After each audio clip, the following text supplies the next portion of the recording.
And welcome in, Eddie Radosevich, Josh McQuistion here, wrapping up Brent Venables camp, day number 4. It was a really good session. Obviously, we're going to get into a lot of the guys that were there today. Obviously, Kevin Sperry, who's back, I think for his 16th billion appearance at a Brent Venables camp this summer. But let's just start overall. Really good camp today. Really good both AM and PM sessions. Oh, absolutely. And that was the thing that, there were a couple of guys that I think had pretty much cemented their situation with Oklahoma and still managed to pick up, came out for the second afternoon, or excuse me, for the afternoon session, and really were good again. I mean, it wasn't like you got kind of a half-hearted effort. Guys like Marcus James already holding an offer. Jonte Newman, I think, he didn't have to go there for the afternoon to pick up his offer. I think he had every reason to feel good about it. Just looking at him, and we'll get him on tape here in a little bit, he was impressive. But, it is kind of interesting that I think more and more, and this is just as a whole, it seems like guys that have offers that in past years wouldn't work out have been coming in to work out under Brent Venables. I don't know if that's something that they're like, hey, if you're going to show up, you better come with, cleats and everything to work with. Well, and I think they've done a good job of rewarding these guys. Like a guy like Andy Bass coming in and saying, hey, we want you to come here. We want you to work out. And if it goes well, hey, an offer could happen. And then, we sit here today and now Oklahoma's made another in-state offer. So I think you get a lot of that where these guys, it's kind of twofold where Oklahoma's prioritizing, but they're also telling, these kids, come here, work out, and you've got a chance. I mean, something could happen. Yeah, we've seen that. And even going back to last week, I think they offered 3 or 4 guys that came in to work out. Well, that was kind of the story of the day. Today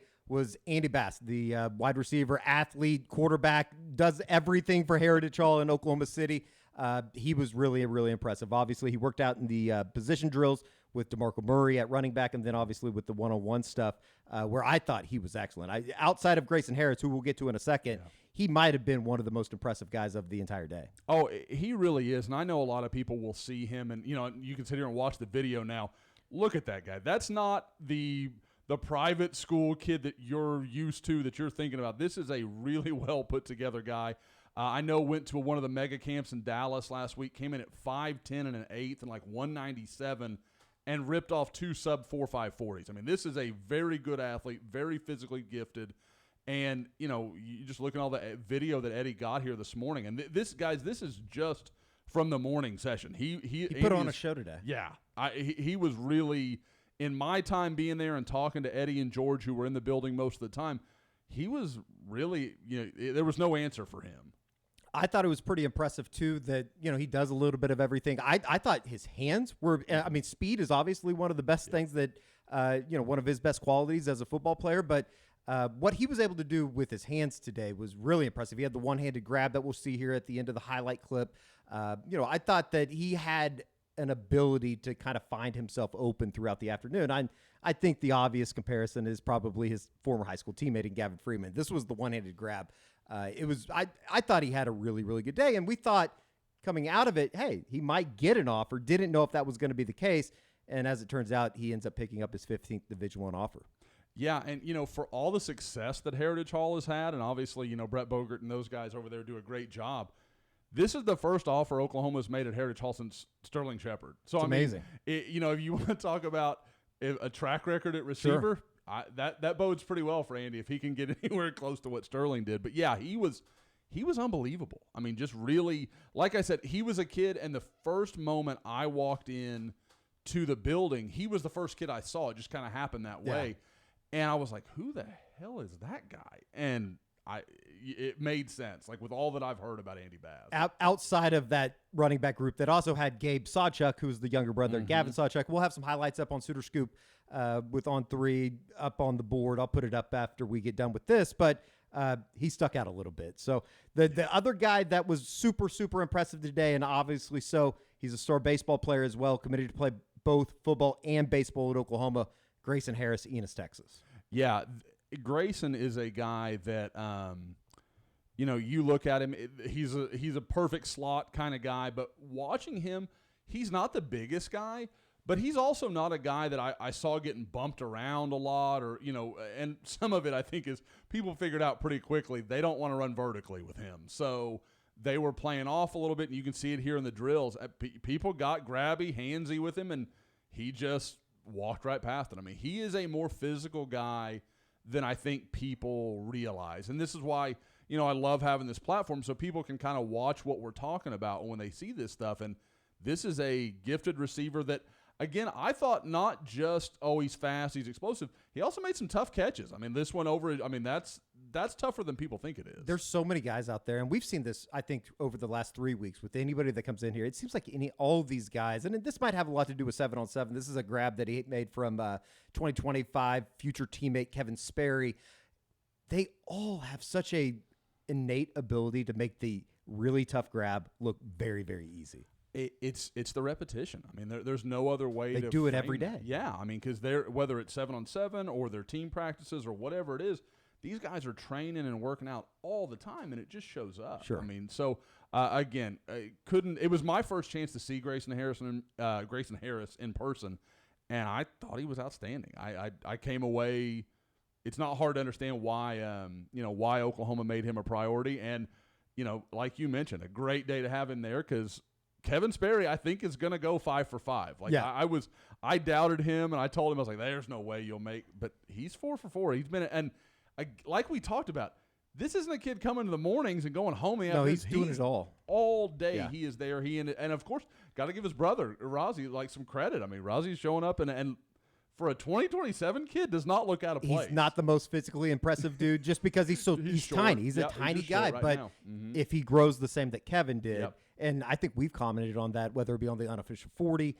You've talked about it in Scoop and just various different ways. He's grown.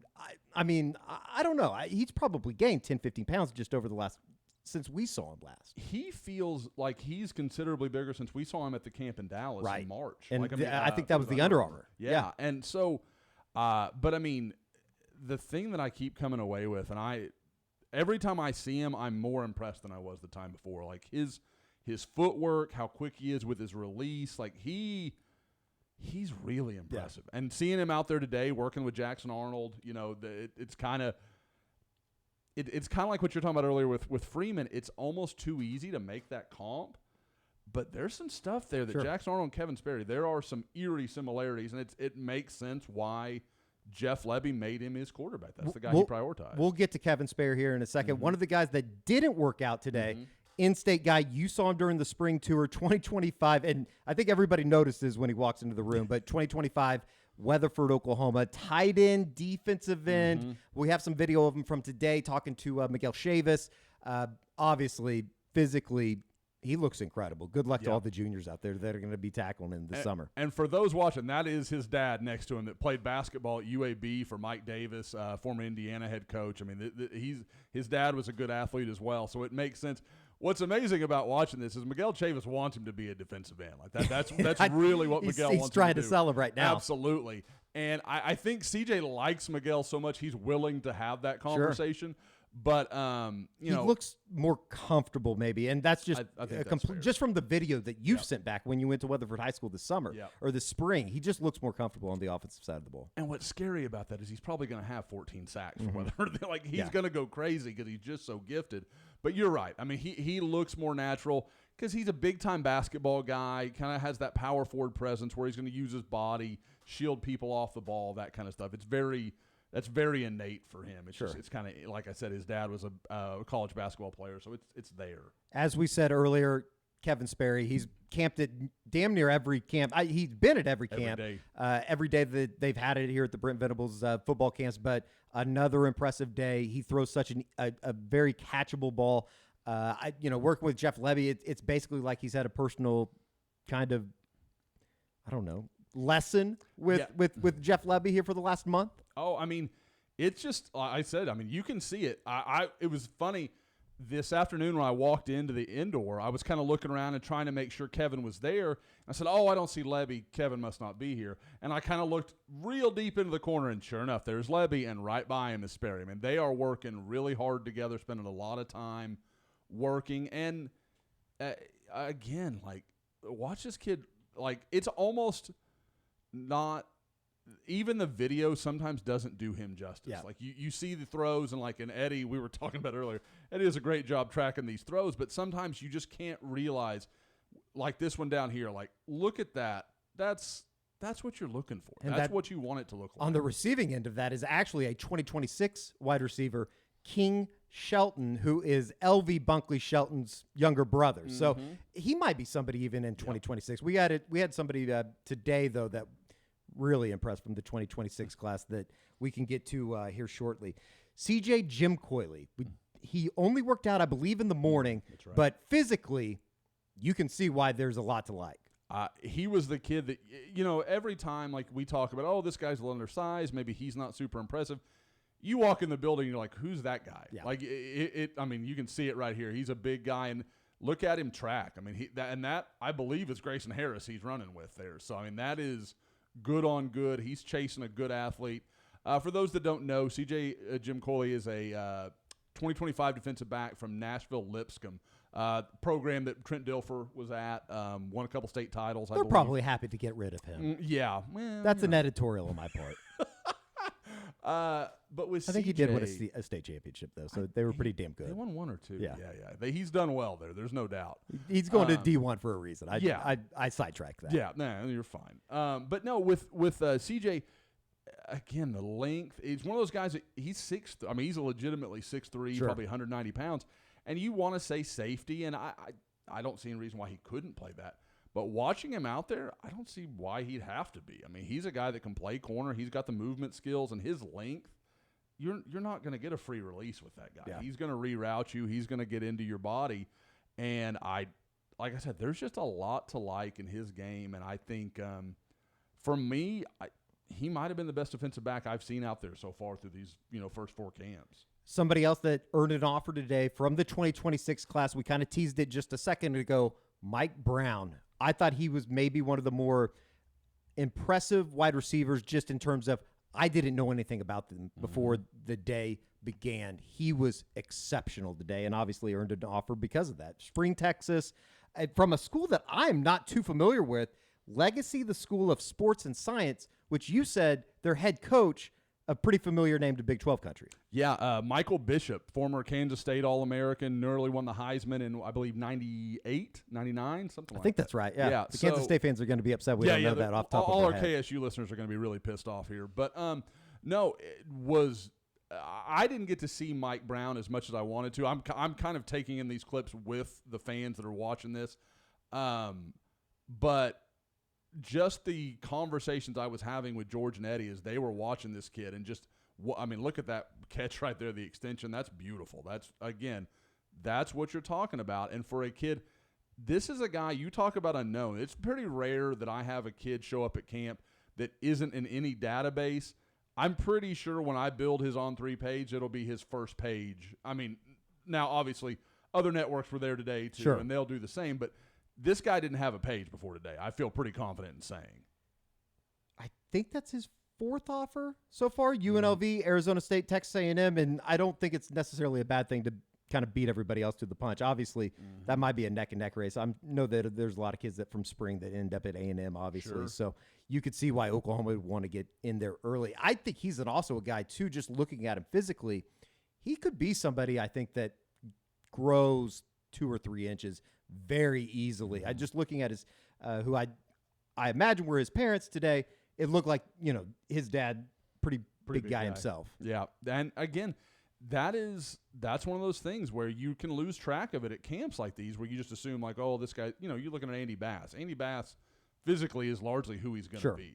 But kid like this, he hadn't even started sophomore year of high school yet. It's incredible. There's still room to grow, and it'll be interesting to see kind of how that plays out because I am completely unfamiliar with his school. Sure. I don't know anything about it. Like I'm interested to go see. I know they've won a couple of state championships, but the thing is, I don't know what level it's at. Like I don't know if it's is that like one of those cheerleading state championships where everybody wins one. Yeah, it could be. We were talking about it being like the League Cassidy's in. There's a lot of SBC. There's a lot of possibilities there, but I'm definitely anxious to kind of watch him a little bit more and again get a longer look than I did today because I'm kind of with everybody else learning. One of the other guys that we've already seen this spring, I actually went out to Midwest City Carl Albert with you, was Marcus James. And I think that every time I see this kid, I'm going to fall deeper in love. You saw him today, and I'm not going to sit here and say that he struggled in one-on-ones, but it's something that he's obviously learning.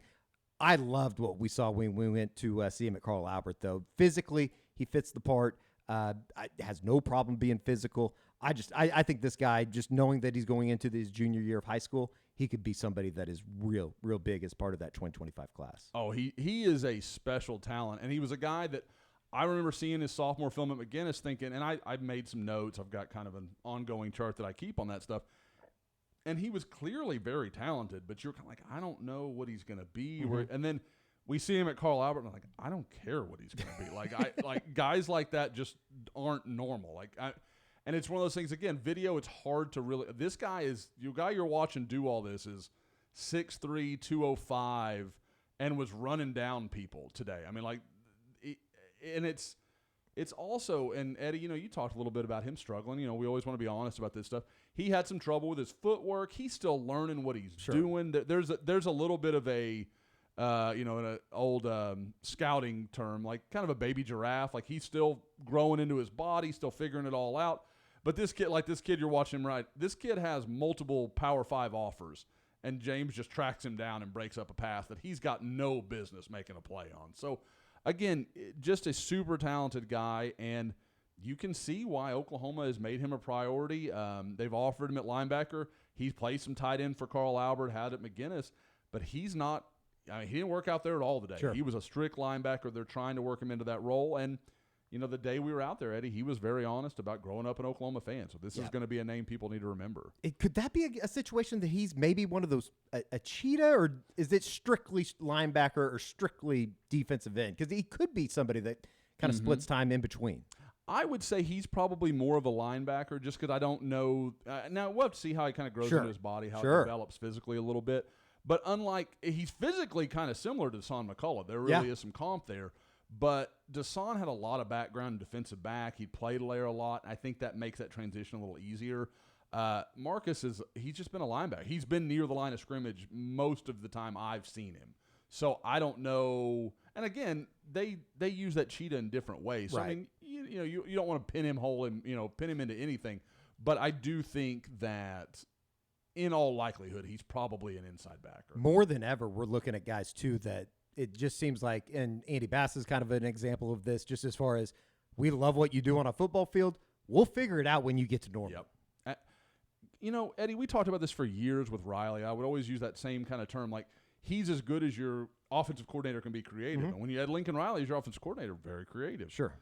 Defensively now, you've got one of the most creative minds in college football in Brent Venables. He's going to, he just says, give me big, long, fast athletes. I'll figure it out. Like, I'll sort something out. And same deal, Jeff Lebby on the offensive side of the ball. I don't know what Andy Bass is going to play. I don't know what Marcus James is going to play. But I know they have physical skills that can help Oklahoma, and I'm sure that's the way they see that. I don't think that Bill Beatenbow is going to have to figure out where to put Jonte Newman, because he showed up in Norman today, and we only got a couple clips of him, but you can't miss him. And I think this is actually when he was getting offered today. He comes to Norman, picks up an Oklahoma offer, though. Yeah, this is right at the end of the afternoon session was that little conversation he was having with Brent Venables. And that gigantic man standing next to him was his father, or is his father. So there's possibility that there's still room to grow. And I saw Jonte Newman, really one of the matchups today that I really wanted to see was Jonte Newman against Jaysean Ross, and we'll get into Jaysean here in a little bit. But Jonte just moves so well. You can see a big-based guy, but not like big, heavy ankles. He moves well, physical with his hands, and is a guy, I think this was his third offer this week, went to Texas A&M, went to TCU. He's not a bad week. Yeah, you look at him and then you watch what he does. Kid, he rolls out of bed and people are going to like him. Sure. It's not that complicated. So, but a kid from the North Houston area, kind of like we talked about earlier with Mike Brown, an area that's usually pretty good to A&M. I think Oklahoma knows that, got in early. Bill Beatenbow, through the years, has done a very good – it's Bill Beatenbaugh. And I heard him introduce himself today, and I was like, I've always had doubt that was correct. But I have learned today I was wrong. So Well, I offered him after camp. Anybody that was did. standing there, I told him I want to offer him a chance to come play at Oklahoma. And I think he's more interested in NIL. yeah, he wasn't ready to commit to you. Interesting. Yeah, that was a problem for you. But yeah, again, big physical guy. One of 2 Bridgeland tackles that were there. Sure. And I mean, their bookend tackles are going to be 6'5", 280 on average. I mean, just massive human beings. Another guy that was today the first time that you saw Jaysean Ross? Yes. Okay, so that was the first time that he'd come up today to camp. What'd you think about his day? Obviously, very raw working with Miguel Chavis today at the defensive end position. That's what I really came away with, is there's still a lot of room for growth with Jaysean Ross. Now, at the same time, he was the only guy all day that was able to beat Newman, and it was just for 1 rep. Newman, if we're keeping score, Newman won that battle. But one time, Ross sets him up, kind of shows him he's going to go inside, and instead just bursts the outside, and you can see that explosion. Then that's why Miguel Chavis, Brent Venables, Ted Roof, that's why they're excited about this guy, and that's why he'll be in this weekend for an official visit for the Champ U barbecue. So there's a long way to go with him. He's going to need some time, but at the same time, I mean, he is a 6'3", probably 225, 230-pound defensive end that has some natural pass rushing gifts and can be the kind of guy you want him to be. People are just going to have to be patient with him. But, you put him in a class and, you were able to close with him, Danny Okoye, okay. I mean, you put those 2 and then you throw in Williams Neri. Sure. Miguel Chavis is writing his own checks Sure. at that point. That you throw those guys with P.J. Adebawore, you've built the defensive end room for your future. Williams Neri coming off of a visit last weekend as well. So, and then Danny Okoye, I guess he was like deadlifting 700 pounds or something on the internet over the weekend. Yeah, Danny, every time I think Danny can't impress me more, he does something that's crazy, and it's just kind of hard to watch. Last but not least, R.J. Fleming Ricard, a guy that worked out this morning at defensive end and then flipped over this afternoon and worked out with the linebackers. Very, very impressive. Baton Rouge Catholic High School, which, I think everybody that follows recruiting knows probably going to be a tough beat if LSU comes a-calling, but a super impressive afternoon. Yeah, for those that don't know, home of LSU is Baton Rouge, Louisiana, and that's where R.J. Fleming Ricard is from. Really, and he's one of those interesting guys because, like Eddie said, he started out at defensive end this morning, worked out at linebacker in the afternoon. Usually when you see a guy like that, almost instantly when they start working at linebacker, you're like, well, you're a defensive end. Best of luck. No, the kid can move his feet. He can play linebacker. Like, I'm not saying that's where his future is. I don't know yet. But it's definitely not something where I'm watching him and saying he can't play linebacker. He looked comfortable in the one-on-one session. He kind of gives me the feel of one of the, and again, it's in the On3 database with the edge player. Like, he could just be a stand-up 3-4 guy. He could be kind of an old-school 4-3 that's maybe playing at 255, 260 defensive end. I mean, there's a lot of ways you could go with him, but for a 2026 kid, kind of like Mike Brown, you're like, I don't know exactly what you're going to do What's yet. he going to grow into? Yeah, but I know you're going to be good. Sure. And like Eddie said, Catholic is a powerhouse in Louisiana. Have won multiple state titles. They are, I think I saw something the other day where they were voted first or second in Louisiana in the top programs last decade. I mean, they've been wildly successful. I would believe all that. I mean, it's one of those names. If you follow recruiting long enough, you go, okay, yeah, that they're going to be super, super good on the football field, and then obviously send a bunch of guys to D1. It's really tough. I mean, you feel bad for LSU. They have so much trouble recruiting, and then to have a program like that in their backyard, it's a tough deal. How are you going to screw it up, Brian Kelly? That's the question. I was waiting for a Brian Kelly joke. Thought it was going to write itself. I'm nervous. I don't know how quick YouTube will de-license us, so I'm gonna just stay there. Okay. A really good day though. Andy Bass obviously earning the offer, Mike Brown earning the offer, Kevin Sperry working out again.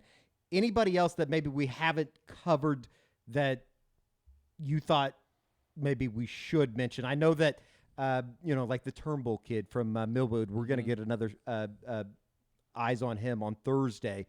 2026. It's hard to even kind of imagine it. We're talking about a couple 2026 guys. He was another one that he definitely is worth mentioning. We'll see him more on Thursday at the second camp this week.